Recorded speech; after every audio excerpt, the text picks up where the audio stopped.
Bollywood almost ध्वस्त सा हो रहा है। इसको किस रूप में देखते हैं, या ये बॉलीवुड को ध्वस्त होना ही था, इसका कुछ इतिहास है ऐसा, या ये जो नया इंटरेंट जो हो रहा है लॉरेंस बिश्नोई का, इससे कुछ लग रहा है कि कुछ हलचल हो रही है?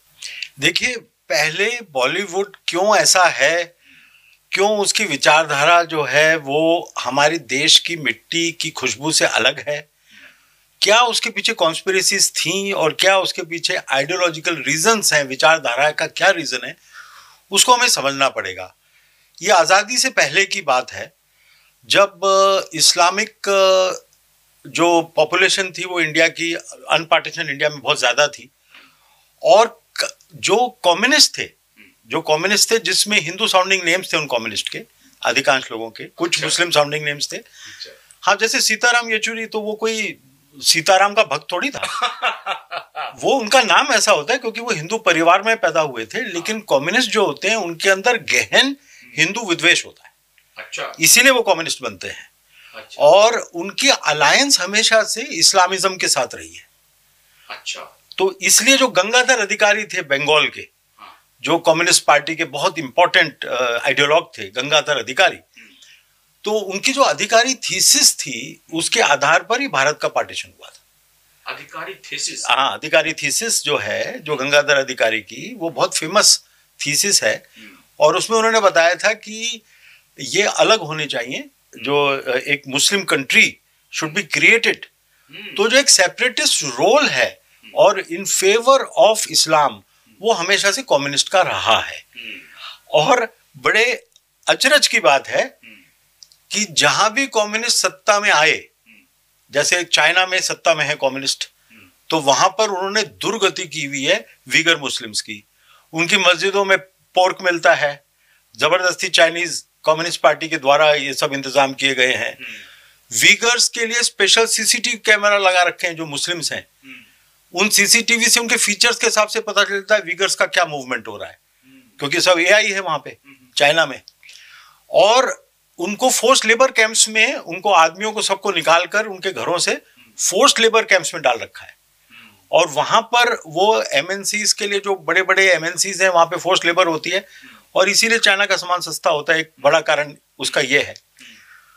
तो जिन कम्युनिस्टों ने भारत के टुकड़े, इस्लाम के आधार पे भारत का टुकड़े करने में भारत इस्लामिक कम्युनिटी की मदद की, उनका बहुत बुरा हाल हुआ पाकिस्तान में, जब वो कम्युनिस्ट पार्टी वहां पे जो पाकिस्तान की रह गई, या बांग्लादेश में जो सेकुलरिस्ट, आप देखिए ये लेफ्टिस्ट ही तो है ये तस्लीमा नासरीन, इसको भागना पड़ा वहां से।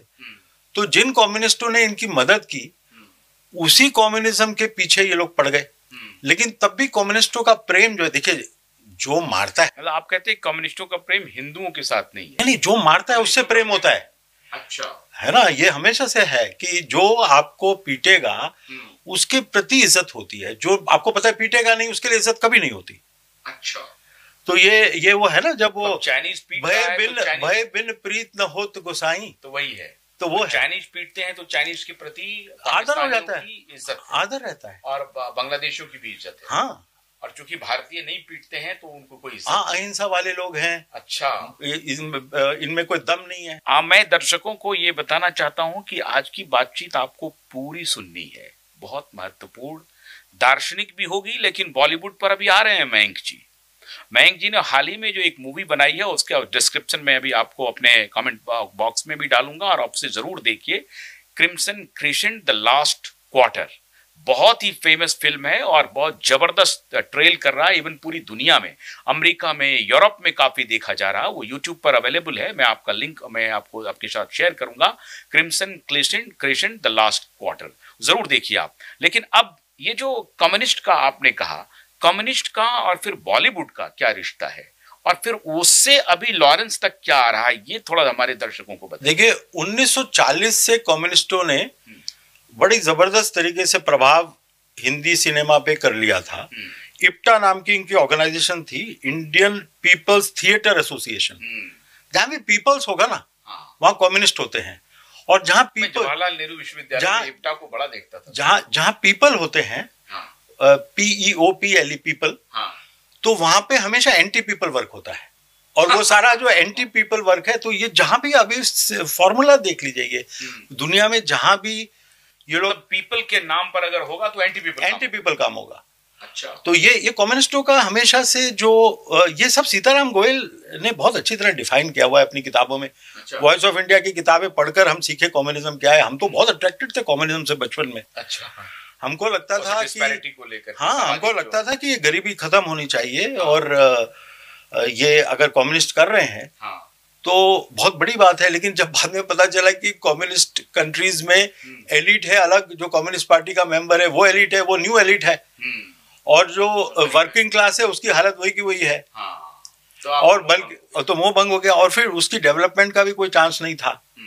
और अगर वो कुछ बोले या प्रोटेस्ट करे तो उसको गोलक्स में भेज देंगे, उसके साथ टॉर्चर होगा। तो जब अलेक्जेंडर सोल्जनित्सिन पढ़ा तब पता चला कि ये कम्युनिज्म तो बहुत ज्यादा बदमाशी और बहुत ज्यादा इसके अंदर वायलेंस, और कोई डिफरेंस नहीं है। जो ये आइडियोलॉजीज है ना, जो टॉलरेंट नहीं है, जो दूसरे के विचार को गलत मानती हैं और ये मानती हैं कि हमारा ही विचार ठीक है। जैसे जिहादिज्म का जो विचार है उसमें वो ये मानते हैं कि उनको ही अधिकार है। तो जिहादिज्म और ये जो कम्युनिज्म है ये बहुत क्लोज है, एक अलायंस है, इनकी अलायंस है, क्योंकि काफी सिमिलर वे ऑफ थिंकिंग है। लेकिन जब सत्ता में आ जाता है इस्लाम तो या कम्युनिज्म, तो वो एक दूसरे को मारते हैं। ये सिर्फ जहां पर हिंदू हैं वहां पर हिंदूज को खत्म करने के लिए एक अलायंस करते हैं। तो ये फिर अब मुंबई पे, बॉलीवुड पे आते हैं सर। 46 हाँ, 1940 के दशक में इप्टा, हमने पीपल्स वाली बात जो की थी, इंडियन पीपल्स थिएटर एसोसिएशन, अब इसमें बलराज साहनी, कैफी आजमी, ख्वाजा अहमद अब्बास, ये सब लेखक थे। और इन्होंने हिंदू समाज को दिखाया कि ये पूंजीवादी हैं, ये जो हैं ये समाज को शोषण करते हैं। समाज को दिखाया, हिंदू समाज को, बेसिकली भारतीय समाज को, हिंदू समाज को ये पूंजीवादी हैं, और ये शोषण करते हैं। और इन्होंने ये क्रिएट किया है कास्ट सिस्टम, और वो प्रोलेटेरिएट को इन्होंने खत्म कर दिया। प्रोलेटेरिएट का शोषण करते हैं। ये लोग भूल गए कि जो हमारे यहाँ जो सबसे ऊंची पदवी जिसको दी है, जो जैसे ब्राह्मण को, क्यों? क्योंकि उसके पास नॉलेज थी।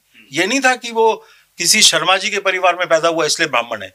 ब्रह्म जानाति इति ब्राह्मण, जिसको ब्रह्म का ज्ञान है वो किसी भी जाति में पैदा हुआ, उनको आप इज्जत देते हैं, उसको इज्जत देते हैं। तो इन लोगों ने क्या किया? तो इन लोगों ने क्या किया कि इनको दिखाया एक्सप्लॉयटर्स, इनको दिखाया एंटी पुअर, और उनको बताया कि ये लोग इनकी एक्सप्लॉयटेशन, शोषण करते हैं गरीबों का।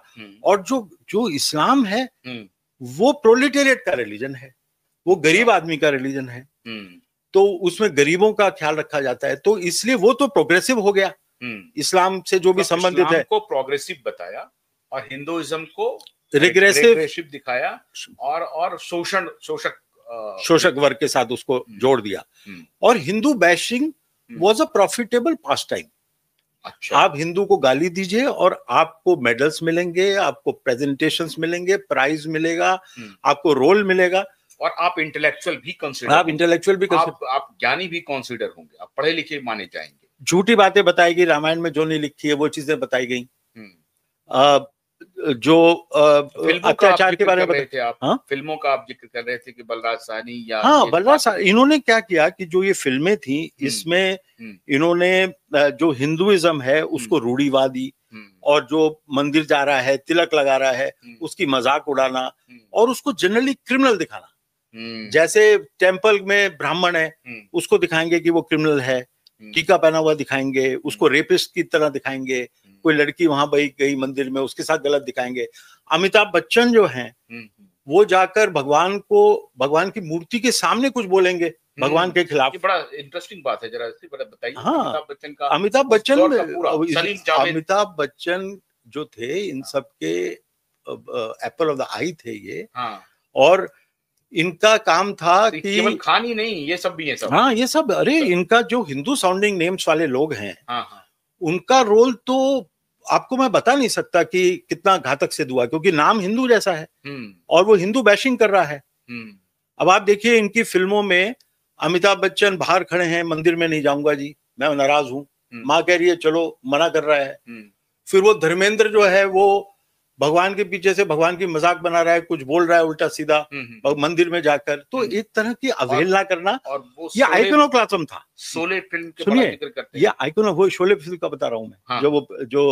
जो धर्मेंद्र पीछे से जाके बोल रहा था।